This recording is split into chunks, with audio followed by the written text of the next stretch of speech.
अर्को 10 पदमा पनि हेर्नुहोस् है, पिता परमेश्वरले पुत्र परमेश्वरलाई कसरी सम्बोधन गरेको छ, हे परम प्रभु रे। वाउ, हे परम प्रभु भनेर सम्बोधन गरेको छ उहाँलाई।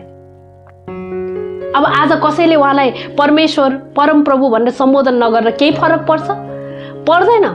परमेश्वरलाई फरक पर्दैन। आज तपाईँ र मलाई, हामी मानव जातिलाई चाहिँ फरक पर्छ। किनभनेदेखि अनन्त जीवन त कहीँ छैन, मात्र पुत्रलाई अधिकार दिनुभएको छ हरेक मानिसलाई अनन्त जीवन दिनुको निम्ति। तपाईँ स्वर्ग जानबाट तपाईँ वञ्चित हुनुहुन्छ, यो कुरा बुझ्न जरुरी छ। जेसुकै गर्नु, चाहे हिन्दू धर्म मानुस, मुस्लिम धर्म मानुस, बुद्धिस्ट धर्म मानुस, कहीँ गएर पनि अनन्त जीवन पाउँदैन, कहीँ गएर पनि मुक्ति पाउँदैन हैन। कुनै देवी देवतालाई मानेर मुक्ति पाउँदैन, मरेर गएर श्राद्ध गरेर मुक्ति पाउँदैन, चार धाम कहाँ गएर मुण्डन गरेर आएर मुक्ति पाउँदैन। मात्र परमेश्वरको पुत्र जो चाहिँ स्वयं परमेश्वर हुनुहुन्छ, जो चाहिँ परमेश्वरको अदृश्य रूपलाई प्रकट गर्नुभएको छ प्रभु येशू ख्रीष्टले मनुष्य बनेर आएर, उहाँलाई विश्वास गरेको कारणले मात्र आज के हो, हरेक मानव जातिले, जुनसुकै धर्मको व्यक्तिले पनि मुक्ति पाउँछ, उद्धार पाउँछ। यस्तो चाहिँ हुनुहुन्छ। फेरि म रिपिट गर्न चाहन्छु, यस्तो चाहिँ हुनुहुन्छ उहाँ। कसैको एप्रुभल चाहिँदैन उहाँलाई परमेश्वर भन्नको लागि, परमेश्वर स्वयंले नै अप्रुभ गर्नुभएको छ। प्रेज गॉड, हालेलुया।